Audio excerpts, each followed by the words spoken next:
Welcome to episode 28 of the MMA Rundown podcast. Got a lot to talk about with UFC Russia happening over the weekend, so we're going to start off with Zabit Magomedsharipov getting the win over Calvin Kattar in the 3-round main event. Talk about Alexander Volkov beating Greg Hardy. Recap the entire card.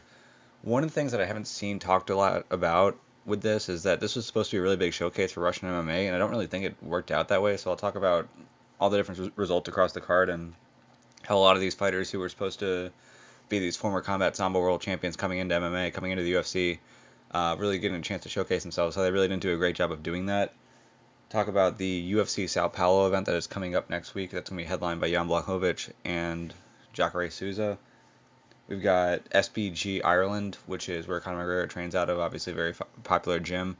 They've had some big issues that have come to light recently about why some of their top black belts have left and have cut themselves out of the affiliation, or I guess they felt like they were cut out of the affiliation.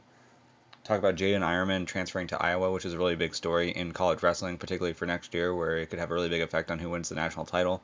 Penn State wins pretty much every year, but this could potentially shift the balance, and if Iowa doesn't win it this year, they may be able to win it next year. We've got Willie Saylor leaving FloWrestling. Really big story there. Flow's probably the biggest and most prominent media source in wrestling, and they've done a lot to help grow the sport. So to lose a guy like that, it definitely matters. So I'll talk about that situation and where he's going now and how Flo is going to move on without him.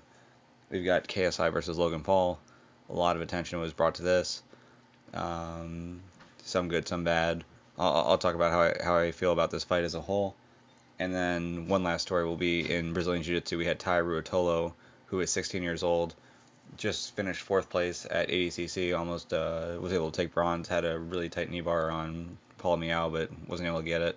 But he went against this year's 77 kilogram silver medalist Vagner Rocha in Fight to Win and picked up the win.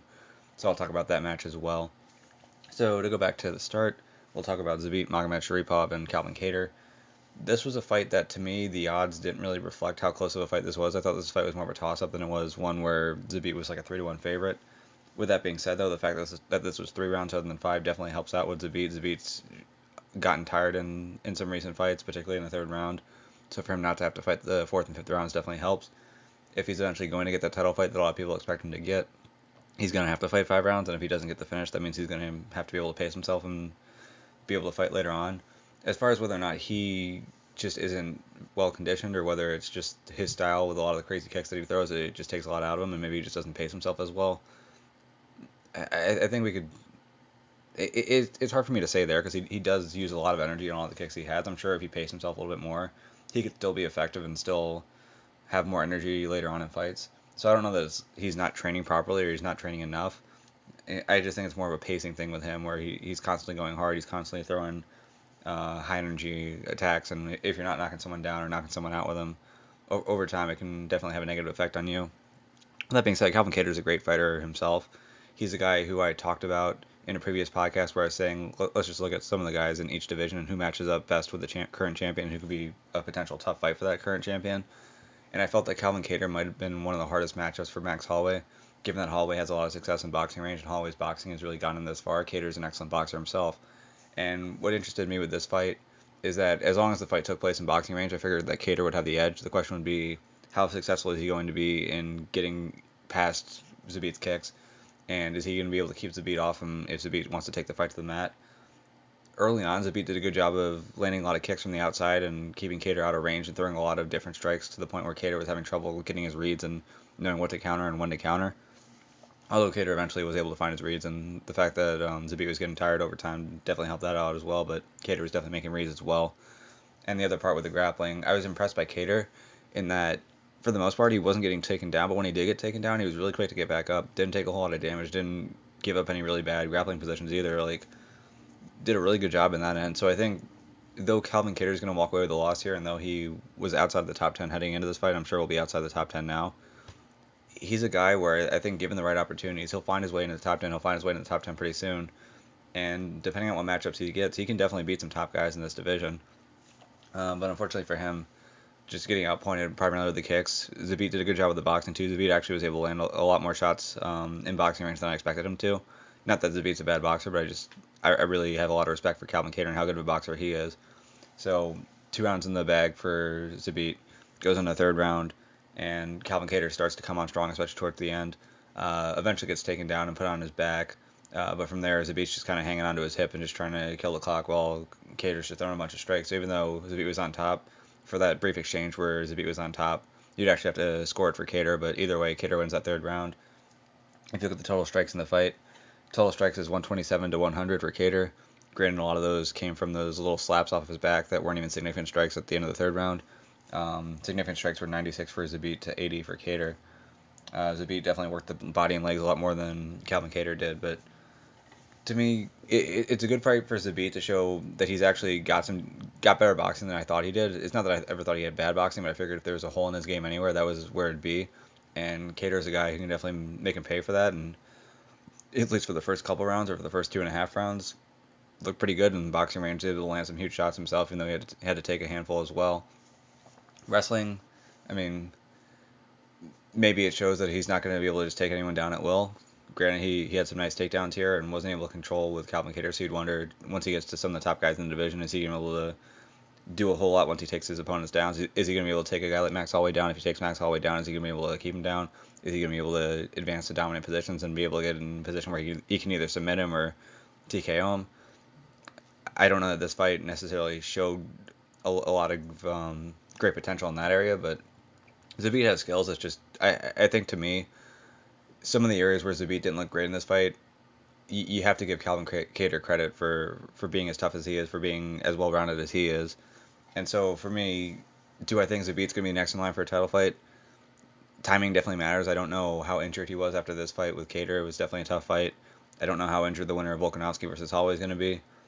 But if the timing works out, it's possible that Zabit could have a title fight coming up next. And if Holloway is the guy who he's facing, it's going to be an interesting fight because in a lot of ways, Holloway and Kattar brings some similar problems that you have to deal with, particularly in boxing range. Both of them are pretty good about getting the reads on you and then starting to find some holes. Kattar tends to hit a little bit harder and tends to get finishes a little bit quicker, but Holloway's pretty tough as well. So for me, it was nice to see Zabit get this win.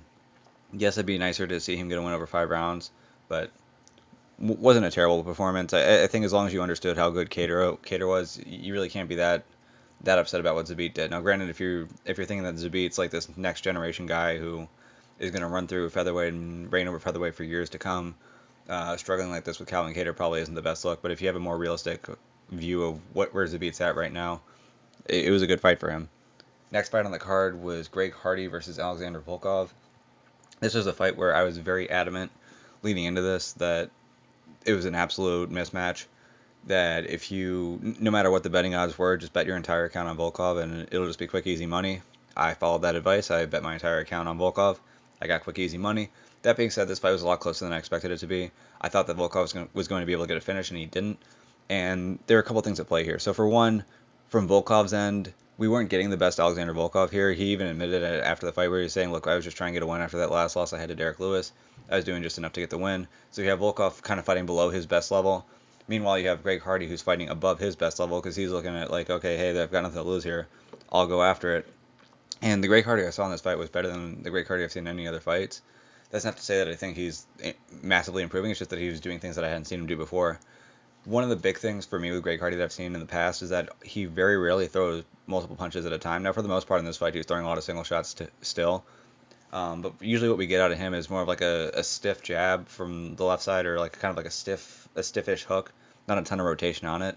And then from the rear hand, oftentimes it's either an overhand or it's a straight cross. And one of the things that I saw him do in this fight that was really impressive was he was at least showing, I don't know that he ever landed it that clean, but he was showing this lead hook where he's getting a lot of rotation in and had a ton of power on it. You can definitely see that there was a lot of power there.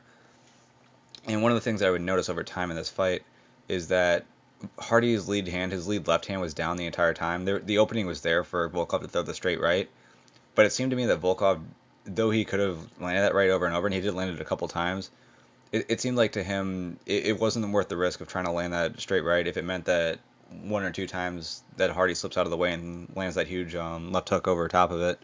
So it was a risk that I think under normal circumstances Volkov would have taken. I think Volkov probably would have picked him apart with the straight right over and over.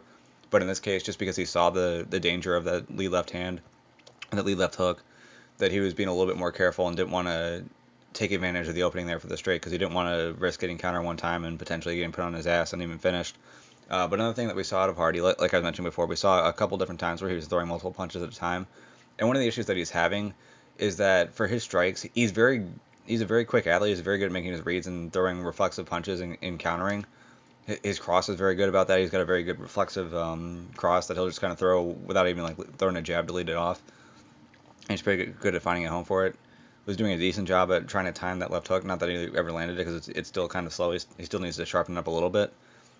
But he doesn't really lead off combinations. Will throw like one or two punches to kind of like set up your defenses to open up the third punch, which is something that you want to see from higher level strikers. We didn't really get to see much of that in this fight, but there were some times at least where he was throwing multiple punches at a time. So at least for that, you got to give him credit there. Also, there were a couple different times where he shot in on takedowns. Again, that's not something that we've seen from him a lot in the past.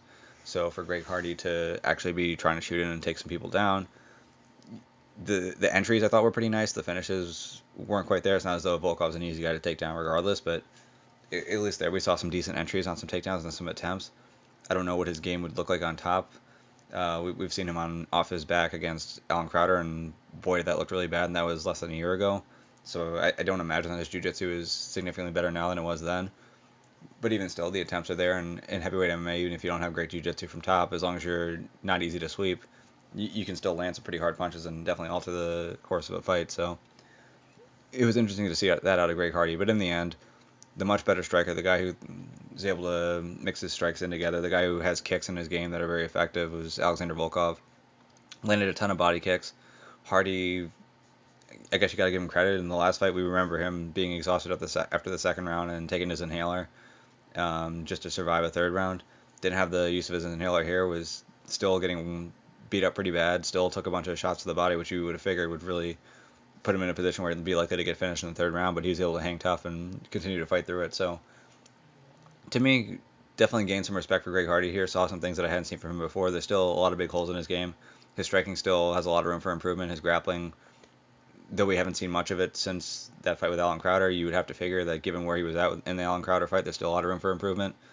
But to me, this fight was a fight that I expected Hardy to just get absolutely demolished in. He really didn't get. I mean, he got completely beat up from a technical standpoint, but it's not like he got demolished here. It's not like he got finished. So for him, he's gonna have to take some time off if he did break his wrist blocking that one kick.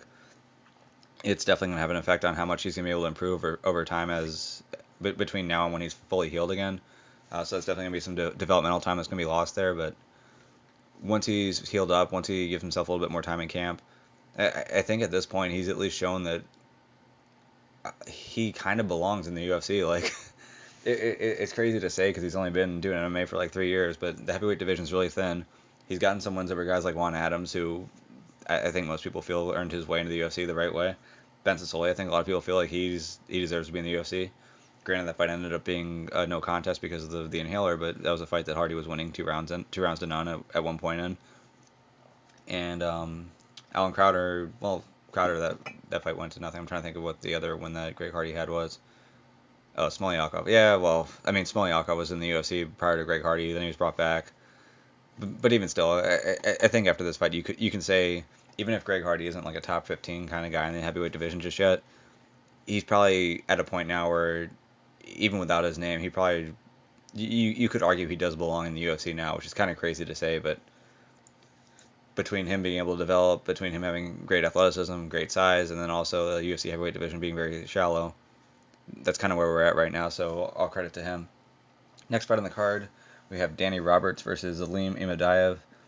Fight was pretty close in the first round. Second round was going. It's kind of hard to say who it was going to. I wasn't watching it close enough to the point where I was scoring it. If you look at the total strike counts, it ended up being 42 to Roberts to 38 for Imadaev. So again, a pretty competitive fight, but Roberts was able to slip out of the way of a punch from Imadaev. I think it was a straight through a lead hook and then came over the top with a rear overhand that just completely spun Imadaev around. In some ways, it was reminiscent to the Aspen Ladd versus Jermaine Durandamy fight where the person getting knocked down gets spun around facing the wrong way, and then the ref jumps in before the next punch lands. Don't think there's any gender discrimination on that. I think it was the proper decision, but there we are. Fight before that, we had Ed Herman versus Kadis Abragimov. Herman though he didn't have great cardio in this fight, had better cardio than Ibragimov. Ibragimov was just kind of spazzing out. It was really weird. In the first round, he was going for this takedown and just had this super loud and obnoxious grunt that he was making as he was trying to take him down. Wasn't able to do so, but took a ton of knees and elbows in the clinch. Wasn't very successful in the grappling, and as a result, Herman ends up winning this fight. Then we have Anthony Rocco Martin versus Ramzan Amiev. Martin gets the win here. Had a couple close submission attempts. Had a near Kimura attempt in the first round where it looked like he was going to be able to get it. But Amiev was able to just pull his arm back in and eventually get out of the position. But in the end, good win for Rocco Martin. Had a bit of a... I would guess it would be just... I would just say a sad post-fight interview where he was saying that his mom had been diagnosed with stage 4 breast cancer. She was probably at a point now where she doesn't have a whole lot of time left, so he's saying, hey, get the bucket list ready, we're gonna have some fun. I would hope for him that he enjoys all the time he has now. One of the downsides, obviously, is that when a parent has a terminal illness, is that you know your parent's gonna be gone sometime soon, and that's definitely a sad thing to deal with. But with that being said, at least you do know, and you have a chance to spend some time with them still, and really kind of prepare for the time when they're not gonna be around anymore. So downside, Anthony Rocco Martin's mom isn't going to be around a whole lot longer. Upside, or at least that's what it sounds like. The upside, though, is he knows that, and at least now he has a chance to spend some time with her and really appreciate her for the next few months. And in my particular case, my mom ended up passing away suddenly, so I didn't have sort of like that lead time to know, hey, look, you're probably not going to have her for after 6 months, so enjoy it now. So at least for him, he at least knows, and in some ways that can be a good thing, but you still really feel for him. You feel bad for him, and it seems like he still wants to keep fighting throughout this whole process. But I would hope for him he doesn't take too much time away and spend it in the gym, spend it laying around and recovering. I would hope that he really spends some quality time with his mom and really enjoys her company now. And then we have Shamil Gamzatov versus Klidson Abreu, and that fight went to a split decision. I thought Abreu might have done enough to win it, but apparently not. Gamzatov ends up getting the win there and moves to 14-0. In the prelims, we had Magomed Ankalaev versus Dalcha Lungiambula. Fight was definitely going Ankalaev's way. Lungiambula was just trying to throw wild power shots and really wasn't finding a home for it. You would have expected him to come forward a lot more early on, but he was getting walked down by Ankalaev, and Ankalaev was just kind of picking him apart. Wasn't landing any like huge shots that could put him out, but third round comes around and eventually lands just a giant front kick to the face, Anderson Silva style, and tries to throw a right hand. I don't think the right hand landed. I think he was already kind of out and on his way down regardless. But once he hit the mat, the fight was over, and Ankalaev gets a dominant win here and moves to 12-1. We had Rustam Khabilov getting a 29-28, 29-28, and 30-27 decision over Sergey Kandosko. I think this was the only fight between two Russians on the card. But Khabilov gets the win here, moving up from lightweight to welterweight. We have Karl Roberson handing previously 8-0 Roman Kopylov his first loss. This fight was going Roberson's way regardless. He ends up getting poked in the eye. You'd figure, you see him start bleeding too. Thankfully, it was on the eyelid. It wasn't actually the eyeball that was bleeding. At that point, he probably could have said, hey, look, I can't fight anymore, and they would have stopped the fight. And then at that point, he probably would have won a decision. Instead, he decides to keep going, goes for a takedown, and then quickly gets Kopylov's back and sinks into a rear naked choke and gets the win. We had Abu Bakar Nurmagomedov fighting against David Zawada. Zawada was coming into this fight on a 2-fight losing streak. Abu Bakar had done okay in the PFL, but this was a big opportunity for him, his UFC debut. Obviously, with the last name that he has, there's a lot of pressure that goes behind that and a lot of attention that gets drawn to it. Gets a takedown quick. Zawada with a slick little triangle attempt. From that triangle, he was starting to work an armbar. I'm pretty sure it was the choke that got the tap, though. He had a pretty nice angle on it. A lot of people like to finish their triangle where they're kind of like straight in line with the opponent. When you cut an angle, I feel like you get that choke a lot tighter, and that was what Zawada was doing there. So it looked like it was just the choke that he was able to get the tap on, but he did get Abu Bakar to tap to a triangle choke. So a really good win there for him. We had Alexander Yakovlev losing a decision to Roosevelt Roberts. We had Jessica Rose Clark losing to Pani Kianazad, and then Grigory Popov losing a split decision to Davey Grant. So one of the things that I kind of brought up in the intro that I'm going to bring up again right now is that this card potentially could have been very big for Russian MMA. There's been a lot of talk for a while about how Russia, and in particular Dagestan, has a ton of high-class talent that just hasn't gotten their opportunities just yet, but these are guys who right now could be ranked in the UFC, who could be towards the top of the UFC, who could potentially even be champions in the UFC. They just haven't had their opportunity yet. And this card coming to Moscow was a real big opportunity for a lot of these guys. A lot of these guys who were former combat sambo world champions and had other high-ranking pedigrees from other martial arts. Guys who were undefeated, who had fantastic records, to really show themselves as being future stars in the sport. The card itself was headlined by Zabit Magomedsharipov, who's one of the guys who people have known for the last couple of years as a guy who could potentially fit that bill as being like a not so well known Russian who, once given his opportunity in the UFC, really starts to shine, and people see, oh wow, this guy actually is skilled enough to be a top ranked guy, to be a guy who can challenge for a title. And for Zabit, though he may have potentially earned himself a title fight with this, there were a lot of question marks, particularly because this was a 3-round fight where people were like, I don't know if he's going to be able to win a 5-round fight against some of these top guys. Heck, I don't know if he would win a 5-round fight against the number 11 guy in Calvin Kattar, let alone a champion. That's how a lot of people are going to feel after that. Now, like I mentioned before, I feel like Kattar's better than number 11 in the division. I think that's just kind of where he's at right now, just because he hasn't had a chance to prove himself. But even still, this main event wasn't one where it showed like this fantastic superstar who's just going to run through an entire division, and Zabit Magomedsharipov. It just showed that Zabit's a very hell of a fighter himself, but it's not as though like he's like the super special talent that's been hidden away from everyone. That now that he's gotten this opportunity, he's proving that to be the case. Then on the co-main event, Volkov, we kind of know where Volkov's at. We know where Greg Hardy's at. If anything, I mean, to me, even if Volkov wins this fight by like 10-second knockout, I don't know if this really like says, okay, well, Russia's got a great heavyweight prospect named Alexander Volkov. Look what he just did to Greg Hardy. So I guess no matter how this fight went, you really wouldn't have been able to read too much into it. So I guess you kind of skip by that. But with Volkov, we saw his last fight with Derek Lewis. He's had some good wins like Fabricio Verdun, but he had that loss to Lewis. There's the fight with Junior Dos Santos that he wants to have next. There's also the fight with Ngannou where he's going to have to be able to get past some of those guys before he ends up getting to a title fight. And I don't know whether or not he's going to be able to do that. But then we had Zelim Imadaev, who's a guy who, going into this fight, was 8-1. I think he was 8-0 prior to his fight with Max Griffin that he lost by a decision. I don't remember if that was a split decision or a unanimous decision. But he was a guy who some people were looking at as a potential high-level Russian fighter who could work their way into the UFC and actually make some noise. And for him, he gets knocked out by Danny Roberts, so that's not a great fight for him. We have Kadis Abragimov, who is 8-1 heading into this fight against Ed Herman, a guy who a lot of people feel like is on the last legs of his career. You would have figured that Abragimov would be able to get the win here and build some momentum. Not at all. He got just completely outclassed in this fight. And the final score ends up being 29-28, 30-27, 30-27. I'm not sure about the 29-28 in there, but even still, not a great showing for the Russian. You have Ramzan Amiev, 18-3 heading into this fight against Anthony Rocco Martin. Rocco Martin gets a pretty clear unanimous decision win here, so again, not a great look for the Russian. Then you have Shamil Gamzatov, who is now 14-0 versus Klidson Abreu. Gamzatov ends up getting the win and is now 14-0. Prior to this fight, he was 13-0. But again, it wasn't a very dominant fight. It's not like Klidson Abreu is a guy who people are looking at as like a top guy in his division.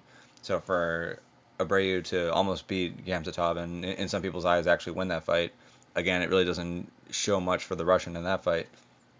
So then you go to the prelims. You got Magomed Ankalaev, who's now 12-1, getting that win over Dalsha Lungiambula. That's probably about as good of a fight as you've gotten for the Russians there. He was able to get the finish in the third round. Outstruck him in numbers on the feet. It's not like we saw like great grappling in this fight where he was like taking him down and controlling him on the mat. The striking, it's not like there was a ton of power in it for the most part. He was just kind of outlining him.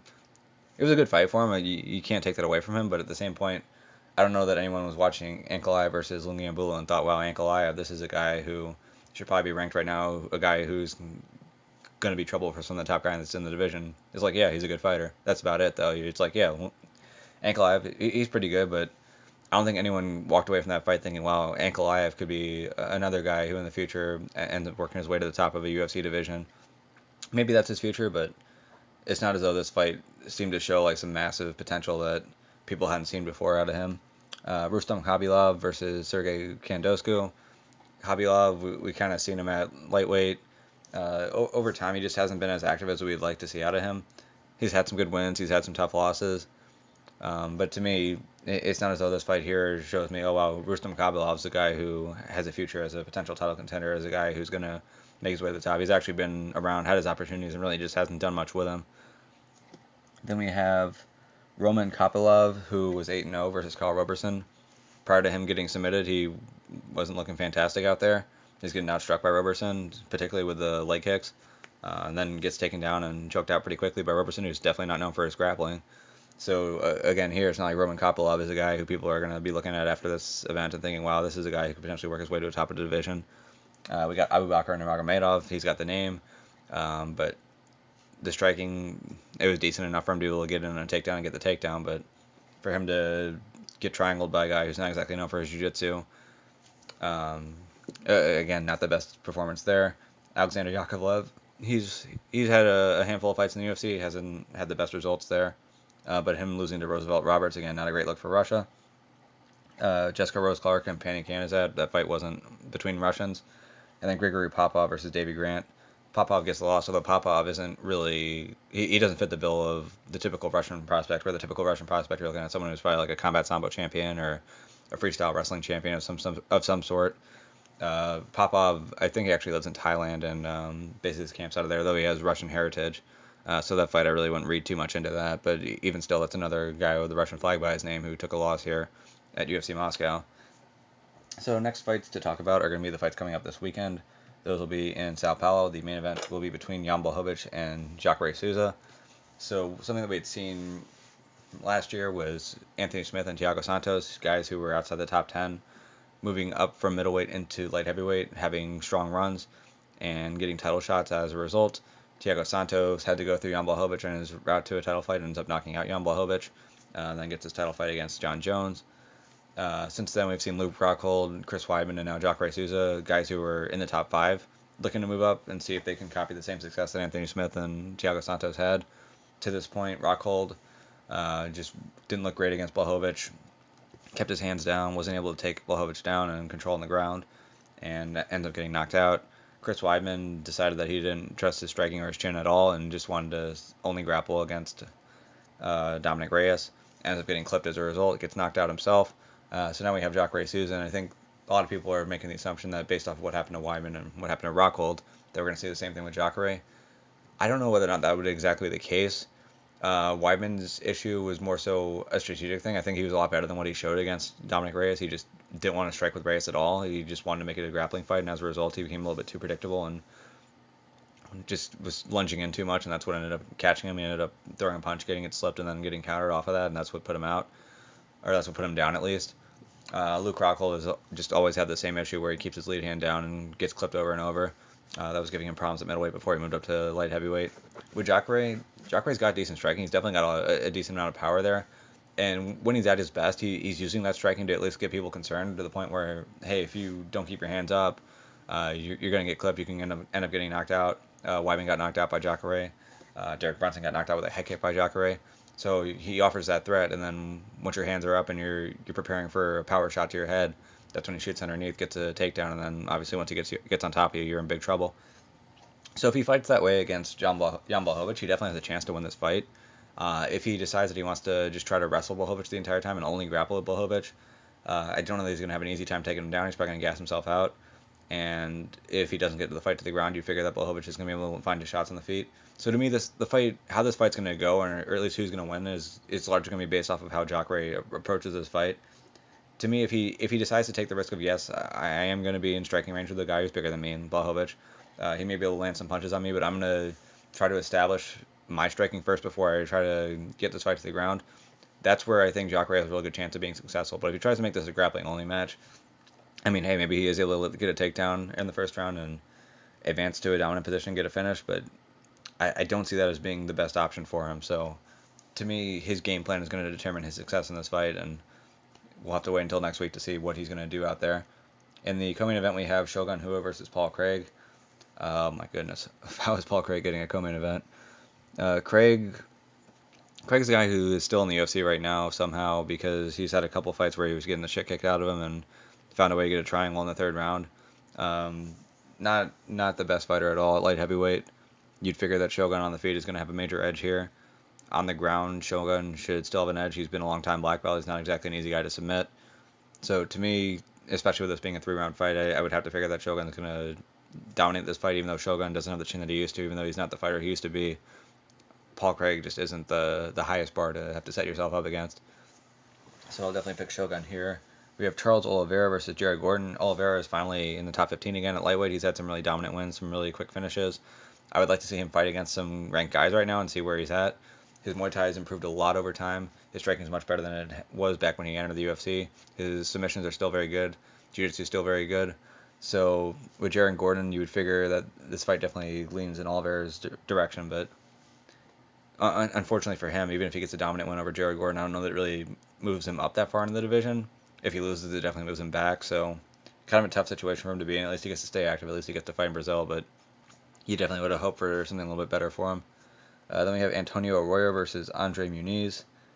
I feel like Muniz could be like a high-level jiu-jitsu guy. Granted, that's not saying much for a Brazilian guy, but I feel like I've heard that name before. I could be thinking of someone else, but don't know a whole lot about both of these fighters. So I'm not going to predict it. Marcus Perez versus Wellington Turman, same situation. Don't know a whole lot about both of the fighters, so I'm not going to predict that one. On the prelims, we have Sergio Moraes versus James Krause. Moraes is a former black belt world champion, has wins over guys like Kron Gracie in jiu-jitsu. James Krause, very well-rounded fighter. I think he's a black belt in jiu-jitsu. Not going to have the edge on the ground, though. If it goes to the ground, that's definitely edge Moraes. But on the feet, you would figure he's going to have the edge. Moraes tends to throw a lot of wild shots on the feet. So maybe something lands, but to me, I figure this fight's going to mostly take place on the feet, and Krause is going to get the edge there. Ricardo Ramos versus Eduardo Garagorri. Ramos is a really good fighter. 13-2 versus 13-0 Garagorri. Garagorri, we saw on that last UFC Uruguay card, I think it was. Threw a lot of wild shots, but was able to get the win in that fight. Ramos has some wild shots of his own, but he's a lot more technical, you'd figure. I'd have to give the edge to Ramos here, but still going to be a very good fight on the prelims. We got Francisco Trinaldo versus Bobby Green. Bobby Green, there was a time when he was really working his way towards the top of lightweight. You could probably argue he was like a top 15 type of guy, but he's had some issues in his life where it's kind of taken him out of the game for large periods of time. Francisco Trinaldo at times also was a ranked fighter in lightweight. So to me, this fight's kind of a question of where are each of them at now. Because at their peaks, this definitely would have been a really good fight. It would have been a fight between two ranked guys, but right now I don't know exactly know what to expect from each of them. We've got Warley Alves versus Randy Brown. Alves is probably best known for being the guy who submitted Colby Covington. Has a really good guillotine, has a very good Muay Thai. So sort of a tough situation to deal with there, where you got a guy who's probably going to outstrike you on the feet, and if you try to take him down, there's a good chance he's going to snatch up your neck and choke you out. Randy Brown, pretty good striker in his own right. I think he's a brown belt, if not a recent black belt in jiu-jitsu. But with that being said, definitely a risk there if he shoots in on Warley. So this fight's probably going to take place mostly on the feet, and you'd probably have to give the edge to Alves, although Brown is definitely dangerous from there and can pose his own threats. Then we have Douglas Silva de Andrade versus Renan Barão, which is crazy that the match 10 on the card, or I guess the third fight on the card, is going to have a former champion. Douglas Silva de Andrade, very dangerous. He had a fight with Peter Yan where it could potentially put him towards the top of the division, but that fight didn't go too well for him. But he's still a really dangerous guy, 25-3 versus Renan Barão, who's 34-8. So I'd figure that Silva de Andrade is probably gonna get the win here. I just haven't. It's been sad to watch Renan Barão, quite honestly. Like he just isn't the fighter he used to be, and I mean, good for him to be able to keep making money. If this is what he wants to do, then I mean, he's an adult, let him do it. But I haven't seen enough from him lately to believe that he's gonna win this fight, unfortunately. Then we have Ariane Lipsky versus Priscilla Cachoeira, although I think Cachoeira dropped out of that fight.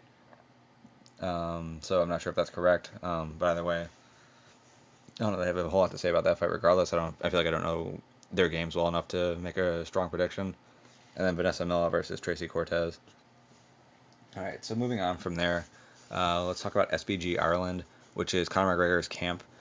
There was a breakup in the camp. So they had a lot of different affiliates, and prior to fairly recently, those affiliates, oftentimes the people who ran those affiliates were people who trained at SBG Ireland headquarters.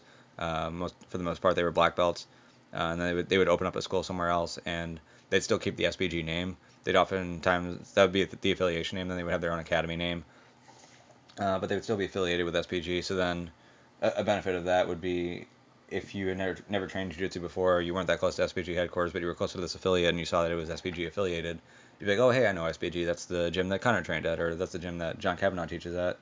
And in a way, that could definitely help out that academy compared to any other academies in the area if you're going to sign up a new student. Then for people who've already trained before too, you kind of know what to expect from SBG relative to some of the other affiliations out in that area. But recently they decided that rather than continuing to go where it was free for those affiliates to use the SBG name, they decided that they wanted to start charging, and they were going to charge a mandatory fee of 5,000 euros a year. And the way that they went about that was just setting up a meeting where they really didn't tell a lot of people about what was going to happen at that meeting. Sat them all down, said, okay, look, this is what we're going to start doing now. So here's a contract signed on the dotted line. You guys owe us 5,000 euros a year, and unsurprisingly, a lot of people who were not used to paying that fee were like, hey, why would I do this? This is ridiculous. I'm not going to do this.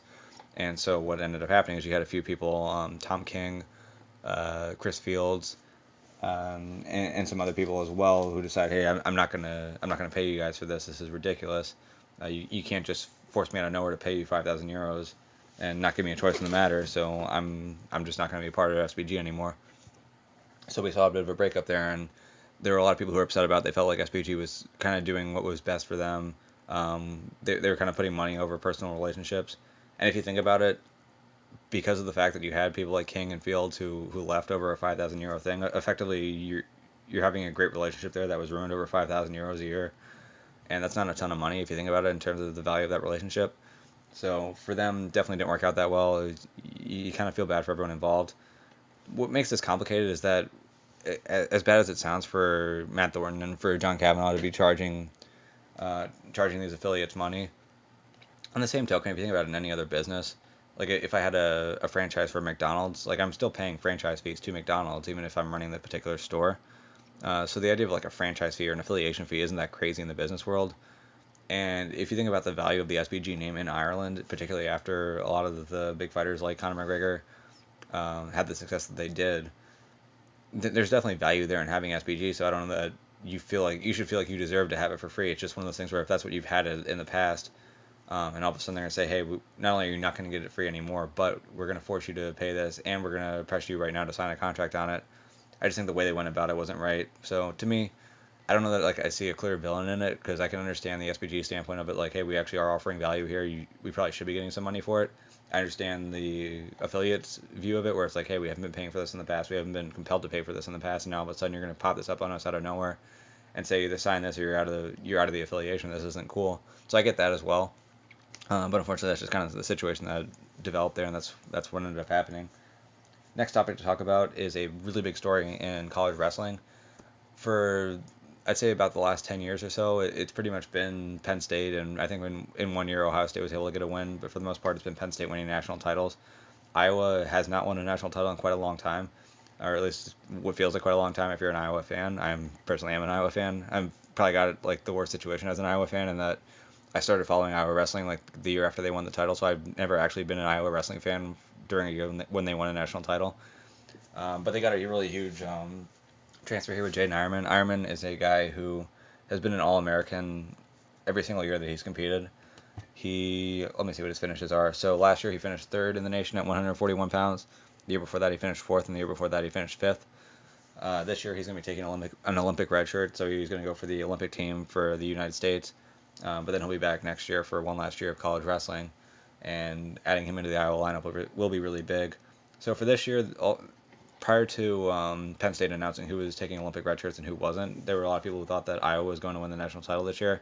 Right now, Penn State is ranked ahead of Iowa. I think people feel as though Penn State is still in line to win a national title, but Iowa definitely has a chance here, and if their best guys do well at the tournament, there's a chance they do win it.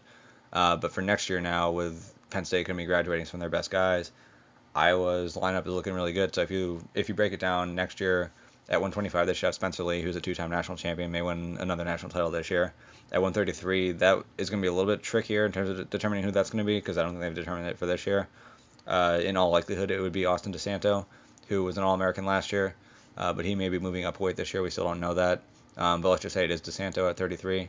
They would have him there next year, so another All-American. Then at 141, you could potentially put in Jaydin Eierman, who has been an All-American every year that he's competed at 141. At 149, that one could be a little bit tricky. Maybe you have Max Murin move up, who was a match away from being an All-American last year. So maybe that's an option for you. Maybe you move up Jaydin Eierman and then Max Murin or Gavin Teasdale compete at 41. Again, those guys are good enough to potentially go from All-American status. At 57, I believe Caleb Young will still be. I'm pretty sure Caleb Young will still be able to compete next year. 65, you can have Alex Marinelli. At 74, I believe Kemmer will probably still be available because of the injury that he had. At 84, it'll probably be Abasad. 97, you'll have Jacob Warner, and then 285, you'll have Anthony Cassiope. So a lot of guys who are either All-Americans or who are good enough to be All-Americans, and it could potentially be enough for Iowa to actually knock off Penn State and be able to win a national title in 2021 if they don't win it again. I mean, even if they do win it this year, they could still win it again next year, but definitely next year, a big win for them to get Jaydin Eierman into their lineup. Another thing to talk about with wrestling is Willie Saylor leaving FloWrestling.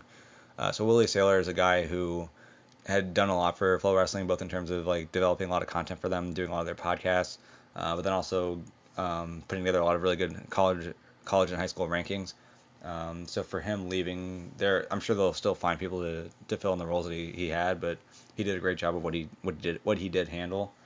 But it's still very unfortunate for them to lose him. He's now doing his own thing with Rockfin, which is that platform that Ben Askren and Front Row Brian have their podcast on. But Rockfin is basically this platform that was created by the guy who used to work at Flow, the guy who created Flow, Martin Floriani. I don't think they're going to be a very successful business because I don't like how they're handling themselves. They're trying to create a platform which is like a two-way platform. So one way is you're trying to get content creators in, but the other way is you're trying to get people who are going to consume the content. And from a marketing standpoint, they have specifically looked at the content creators. Their whole entire pitch is, well, hey, YouTube's not going to pay you enough, or these other platforms aren't paying you enough, but we'll pay you what you're worth. But for you to pay the creator what they're worth, you need to actually have paying customers who are going to put some money in the pot for those people to for the creators to take from. And if you don't have any customers putting money in the pot, then what's going to be in the pot for the creators to take? And for what they're offering for the customer, it's a $10 a month subscription, which ends up being $120 a year, which just isn't a whole lot of content relative to what else is out there. I mean, you can pay $50 a year for ESPN Plus, you can pay $150 a year for FloWrestling, which is $30 a year more, but you get all these live events that you're not going to get on Rockfin. Hulu's cheaper, Netflix is cheaper. NHL TV, I think, is like $30 more expensive, but again, you get all the live games. Like, if you look at a lot of the other content bundles, there are a lot of content subscriptions out there. You're just getting a whole lot more than what you would get with Rockfin. But that is where Willie Saylor is going for now. So unfortunately, it puts him behind another paywall, but I'm sure Flo will still be able to move on without him, but it's still unfortunate to see because I really enjoyed having him on Flo. Enjoyed the podcast that he used to do with Flow Radio Live, and it's kind of a bummer for college wrestling to lose him, or at least to have him split out and put behind another paywall and have that happen. A couple other things to talk about. So we have KSI versus Logan Paul. This is a fight that I didn't watch, but that's not why I'm talking about it right now. The reason I'm talking about it right now is because there was a lot of talk about it and a lot of complaining about it last night.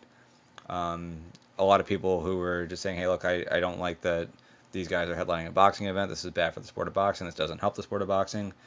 All these different complaints. While I didn't watch it, one of the nice things is that I'm not required to watch it. If I don't think it's an interesting fight, I don't have to watch it. So if you were going on and on and on and complaining about, oh my gosh, I can't believe these guys are main eventing, well, you don't have to watch it. That's kind of the first thing to mention here. But for the people who are going to watch it, and there were a lot of people who did watch it, I think ultimately it's actually a good thing for the sport of boxing. So there was an argument made by Luke Thomas that was saying this doesn't help boxing at all. This would be like if two YouTubers decided they were going to have a burrito eating contest, so this would help Hispanic culture, and like he was trying to make that comparison. That's not the case here, because what you had is you had these two guys who helped really sell a boxing event, and just for the people who are watching, it's not as though all they got on this card was just Logan Paul versus KSI. This was a card that actually had some legitimate boxing on it. It had Billy Joe Saunders on it. It had some other pretty good boxing prospects on it. So if you're watching the entire card, if you're paying for the card and you figure, hey, I might as well watch the rest of it, even if you don't follow boxing before, you're now being exposed to some of the better boxers in the world. You're going to see what high-level boxing looks like, and if that's something that interests you, then great, now you might be a fan. If it's not something that interested you, well, hey, you weren't a fan anyway in the first place, so what's really being lost there? So for boxing, I don't see them losing anything out of this. I definitely see the potential for gain, though, because there were a lot of new eyes that were being brought to the sport, and they were being able to see some guys like Billy Joe Saunders and some other guys who were some of the better boxers in the world. So to me, it's a win for the sport of boxing, but not just that. Both in boxing and MMA, just in combat sports in general, your job as a fighter is not just that of an athlete. Your job is also that of an entertainer, and how much money you make is largely based off of how good of a job you do in entertaining people and how good of a job you do in selling your fights. And these guys, both Logan Paul and KSI, are guys who have done a fantastic job of being entertainers outside of combat sports, and were able to bring that in and do a great job of selling this fight in particular. And in a way, they sort of put on a masterclass of how to sell a fight, and that they were able to make a lot of money, sell a lot of subscriptions for DAZN here. I mean, even just looking at YouTube, some of the numbers on YouTube. When I pulled up my YouTube app this morning, it was kind of funny how they were put side by side. So on one of them, I had the highlights for Logan Paul versus KSI from DAZN, which was up for 12 hours. That had 7.2 million views. And then to the right of it, there was the fight between, I think it was whoever Demetrius Johnson last fought versus Demetrius Johnson. So that whole fight from Bleacher Report's channel, that was up for 6 days and had 37,000 views. So we're looking at 7.2 million to 37,000. If we're looking at it from a combat sports standpoint, the Demetrius Johnson fight is significantly better than that fight between KSI and Logan Paul. But the highlights of KSI versus Logan Paul got significantly more views. So they're still drawing a lot of eyes here. And quite frankly, if you're a professional fighter, whether it's a boxer or an MMA fighter, and you want to make money, the money is going to come from being able to sell a lot of pay-per-views. It's going to be able to come from selling a lot of tickets. And these guys just put on a great masterclass of how to do that. Granted, they had built some major platforms for themselves prior to this. They were able to leverage that, and that's a big reason why they were able to make as much money as they did for this. But to me, what they did for boxing was a lot more positive than what you could argue they did to hurt boxing. So to me, if these guys want to come back and do an MMA fight somewhere down the line, and whether it's on a Bellator card where like on the prelim we get to see like an Aaron Pico, or we get to see like a Pitbull, or someone else like that, to me honestly that's great. I would not mind at all if these guys return to DAZN on a Bellator event, do a headlining fight where they're fighting an MMA, and we get to see some of the top Bellator guys on the prelims there, where they're going to be exposed to some fans who hadn't seen it before. So to me, I just don't have any issues with this fight at all. From the highlights that I did see, it wasn't great boxing, but again, I don't really care. They did a great job of selling a fight there. We got to see some actual boxing on the prelims, or at least if you watched it, you would have gotten to see some actual decent boxing on the prelims. So to me, no harm, no foul. Personally fine with it, and if they want to come back and do this in MMA, kind of hope they do. I'd actually appreciate it. And then last thing to talk about is Ruotolo versus Vagner Rocha. So this is a match where the storylines can be framed as 16-year-old blue belt defeats longtime black belt and former UFC fighter Vagner Rocha. Granted, if you watch the match itself, if it was scored on like IBJJF rules where you're actually scoring for position, Vagner had gotten a takedown after he took down Ruotolo. Ruotolo went for a triangle that wasn't very tight. Vagner was able to get out of it. So he would have scored 2 for the takedown. The submission attempt would have been anything. There were a couple not so close footlock attempts that were done after that, but that was about all that happened on the ground. Outside of that, it was a pretty boring wrestling match, and since it's fight to win, and fight to win just kind of rewards you for going for submission attempts, they figured that Ruotolo had the closer submission attempts or more aggressive submission attempts, so Ruotolo got the win there.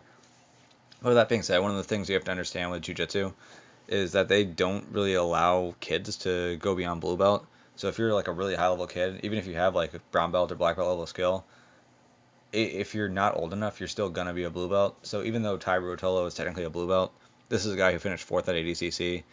He's obviously world class, and for him to get a win on fight to win rules, I guess is how you would put it, against a guy in Vagner Rocha who has been very good in jiu-jitsu himself, a guy who just took silver at ADCC.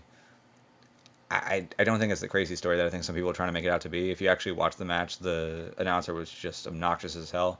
He was constantly just talking about, oh my god, Ruotolo is so young. Wow, Vagner, he looks like he's just playing with him. This is crazy. Wow, I can't believe it. He's 16. Look at him. He's so tough out there just going against Vagner. These are just 2 high-level jiu-jitsu guys who had a good match. Ruotolo won pretty closely, and I mean, good for him, but to me, it's not like there's anything major to read into it outside of maybe if Ruotolo is able to get some world championships in the coming years, he'll still be pretty young in the game and maybe be able to transfer to MMA and have extremely high-level jiu-jitsu and transfer over to MMA at a young age. That could potentially be good for him, and he could potentially have a great career there. I don't know that his game really is the best game for MMA. He's pretty good off his back at catching submissions. His wrestling could definitely use some work. So in terms of an MMA context, I would see him being a guy who could effectively take guys down, pass their guard, get them out, and then choke them out really quickly. That's obviously something that can develop over time, but to me, this isn't the major story that it's trying to be made out to be. In jiu-jitsu, you have a lot of high-level guys who are teenagers who, just because of IBJJF rules, can't hold the belts that are probably appropriate for their skill set, and that's sort of what happened here. Ruotolo is definitely black belt level, but because he's not allowed to have a black belt by IBJJF standards. He doesn't, but to me, nothing crazy happened here. It was a pretty close match. Boring on the feet, decent exchanges on the ground, but not a whole lot more to read into it outside of that. But that'll cover it for this week. Obviously, next week I'll be recapping UFC Fight Night Sao Paulo, and we'll see if anything big happens over the weeks between now and then.